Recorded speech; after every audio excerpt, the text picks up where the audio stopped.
But if you look at it, the Trump coalition, what do they deliver him to do? Number one, get control over the cost of living, price of everyday goods. Number two, reduce the onslaught of illegal immigration into this country.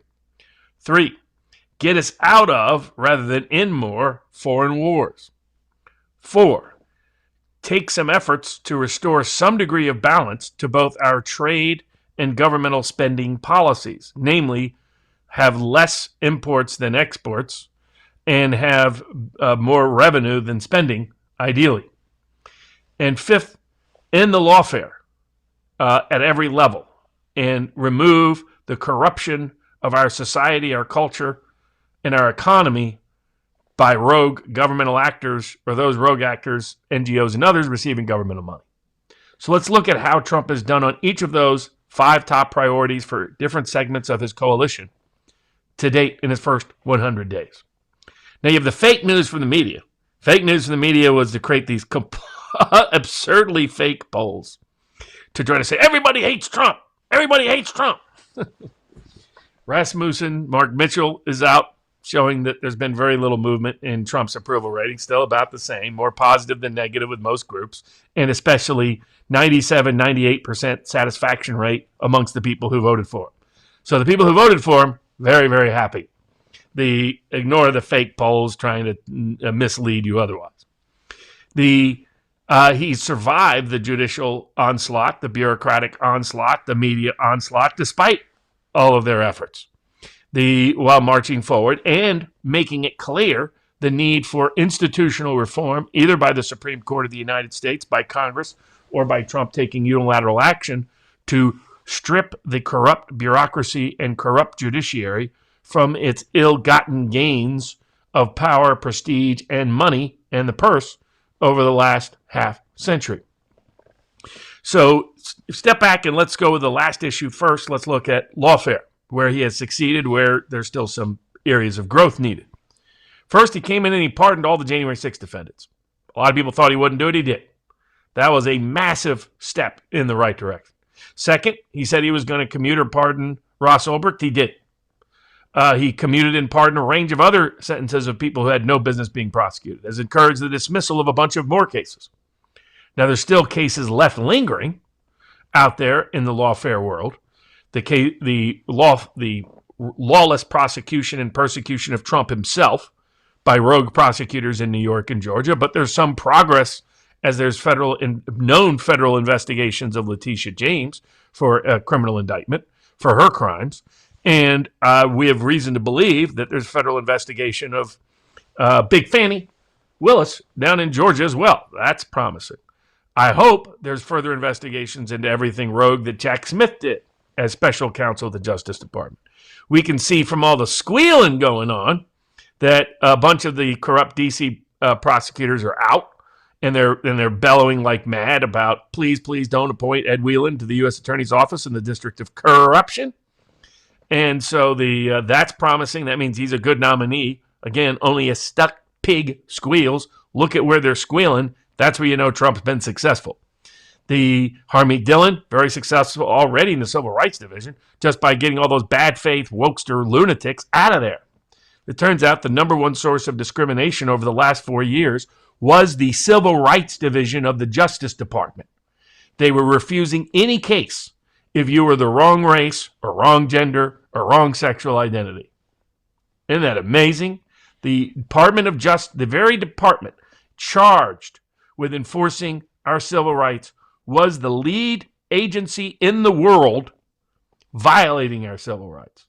So the fact that a whole bunch of them voluntarily quit just by Harmeet Dillon showing up, great, fantastic. Kash Patel is a move in the right direction. Dan Bongino is a move in the right direction. Matt Gaetz would have been a better move in the right direction, but it is what it is. There's some other people at the lower level divisions of the Justice Department that are actually excellent. Hopefully Pam Bondi can catch up to their good work. Tulsi Gabbard, been fantastic, Director of National Intelligence, already outed the various censorship regimes that were going on, already outed, took away the security clearance of a bunch of the worst actors within the deep state rogue operation, already acted to say what was going to happen in Syria and correctly predicted it against all the critics, already acted to deter a direct attack, a war with Iran by correcting the misinformation being put out there by the Mark Levins and the war whores of the world. So already successful there. Robert Kennedy already taking action to get bad foods out of our food supply. Already taking action to document what is happening with autism. Already taking action to document the risk of vaccine injury. Already taking steps to remove the COVID vaccine from the kids list. Already taking steps to also make sure the U.S. Department of Agriculture and our foreign policy is aligned with Trump's election by having lots of meetings and working with Brooke Rollins at the U.S. Department of Agriculture and doing the same elsewhere. Kennedy, huge success. Tulsi Gabbard, huge success. J.D. Vance goes over to Europe, says, if you're going to go to our values, we're going to go to paying you all this money, to securing your defense, to giving you free access to our consumer markets, unfettered access while you block our access to our goods in your region. If you're going to undermine democracy and freedom of speech, we're not interested in you. As part of the trade policy, we're going to require you honor and obey freedom of speech, freedom of press, freedom of religion in your nation.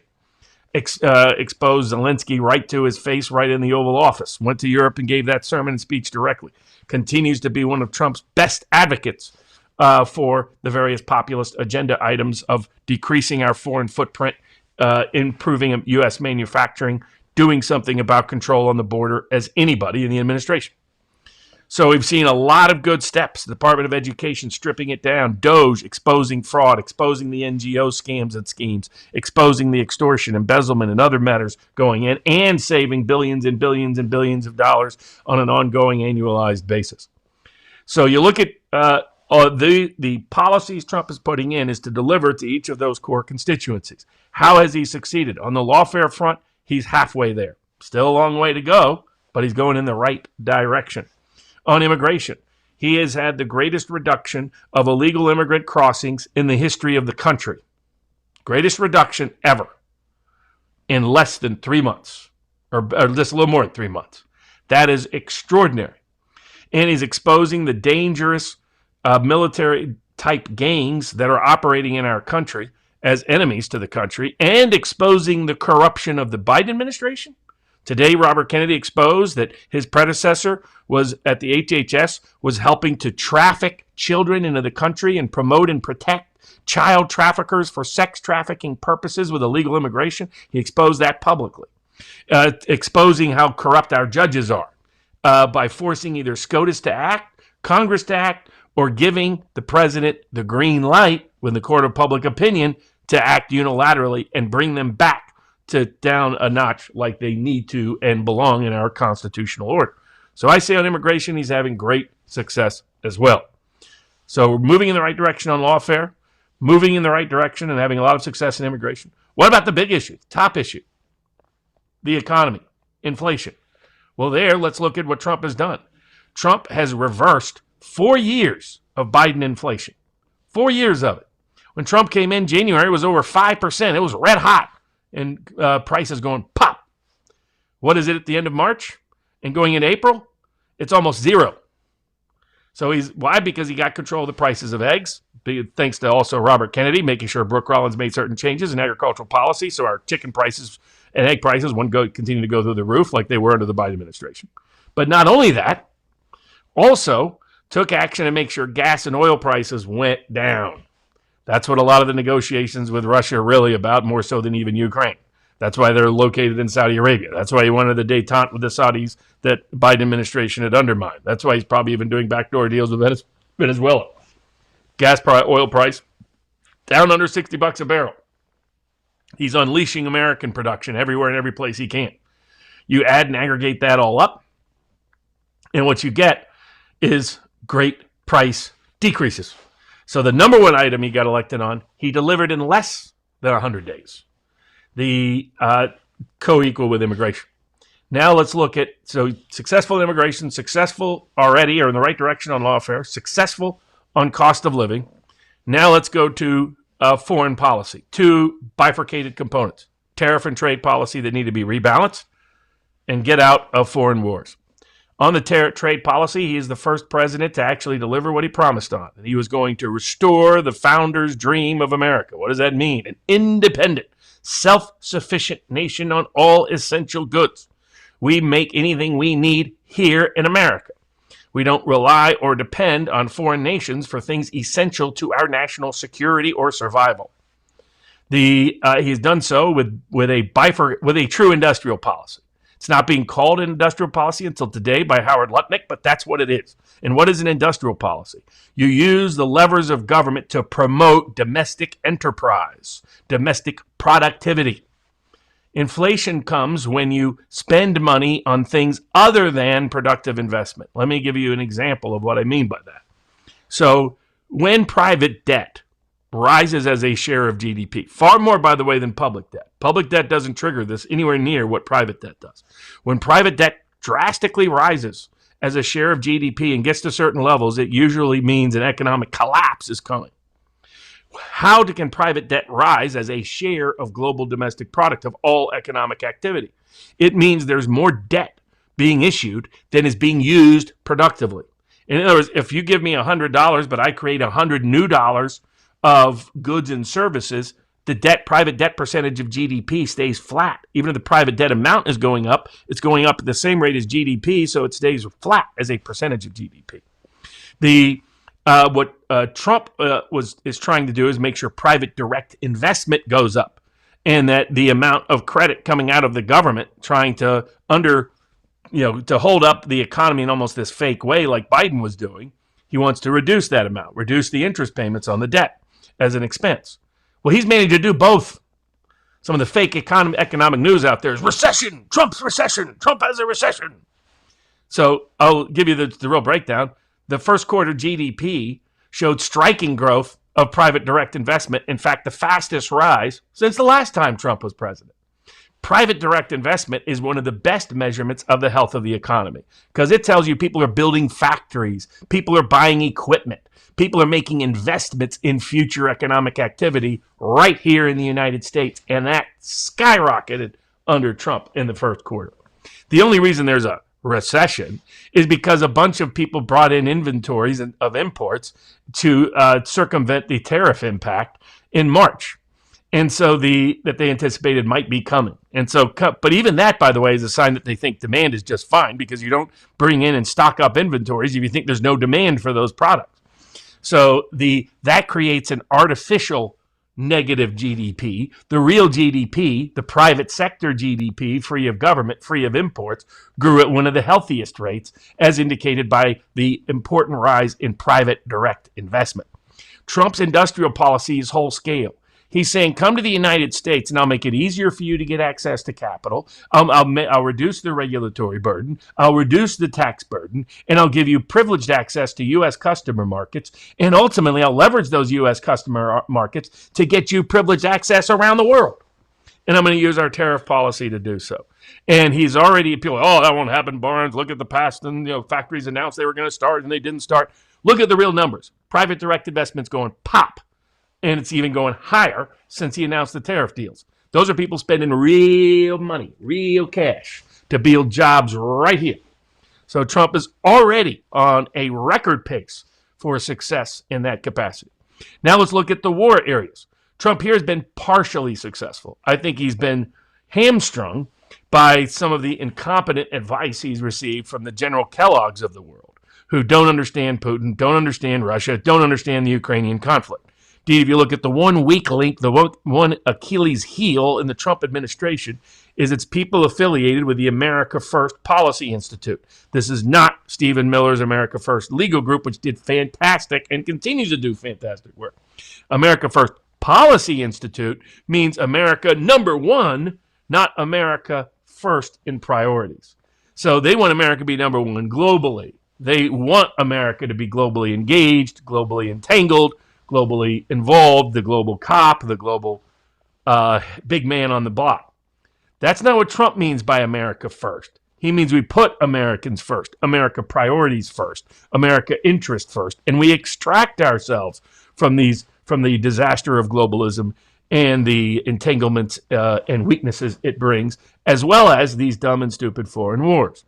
Trump is on the right path, but hasn't been able to achieve the peace deal with Ukraine because Kellogg gave him idiotic advice. I think Trump will ultimately be successful at extracting us from Ukraine, but it will take a little bit longer than it otherwise would because the bad advice that Kellogg gave him that he appears to have taken. You never know with Trump until it's all said and done. Sometimes what he's publicly saying has nothing to do with what his actual agenda is. Go back and watch his interview right before the election with Joe Rogan, where Rogan asked him how he's going to get peace in Ukraine, and he makes clear he never tells people what his real plan is. So you can never take anything at face value in foreign policy from Trump. He's usually using the court of public opinion for leverage and negotiation purposes, much as he used the initial outlay of tariffs on the whole world to get them to the table to privilege American markets over Chinese production, American goods over Chinese goods, leveraging access to the U.S. market to do so in ways that can restructure the economy so that American workers come first in American policy and power.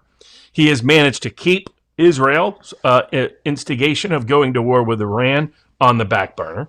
He's managed to not get us entangled in any new conflicts anywhere in the world, despite multiple efforts to do so. And I think he's still on the right path to get a peace deal in the Middle East, a more peace deal. He obtained a ceasefire very early on with Gaza, and to obtain a peace deal that extracts us from Ukraine and the Ukrainian war coming to an end. So he's on the right path in that direction, even if it's not 100% success, pretty darn good. So I look at what Trump has done so far, proposed, no tax on tips, no tax on overtime, no tax on Social Security, radically and dramatically shifted the entire Overton window from one of let's do war to let's get out of war, from let's further engage in globalism to let's have a permanent divorce from globalism. Itself extraordinary achievements, while red-pilling normies about the dangers of our bureaucracy, the dangers of our judiciary, the dangers of our corrupt media, the dangers of the administrative deep state. And while Bongino and Patel and Bondi and Harmy Dillon and Tulsi Gabbard do what they can within their agencies to purge all the saboteurs, too many still remain, but at least they're on the right path. So as a whole, I would give Trump an 8 for his first 100 days. I think he's done even better than I thought he would do. He's going on the right direction on almost everything. There's areas of improvement, but that's always the case.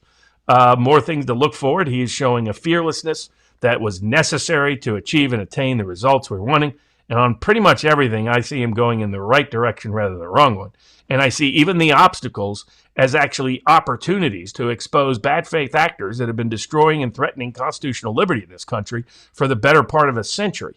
And he is finally putting them on notice and putting the world on notice of their bad deeds and the bad faith of their intentions by their incredibly rogue and actions, standing up for illegal gang members that threaten the lives and liberties of ordinary Americans, not just their wages and incomes and security.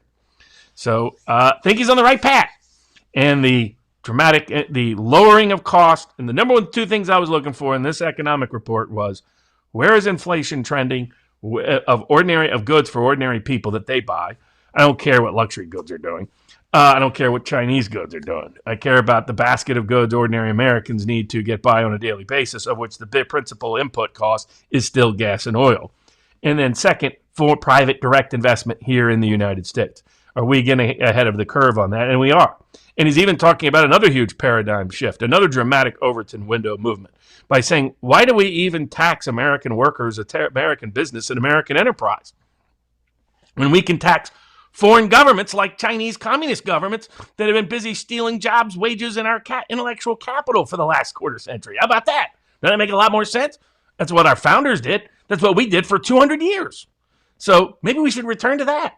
And let's lower the tax burden on the American worker, lower the tax burden on the American people, lower the tax burden on American enterprise and investment in America.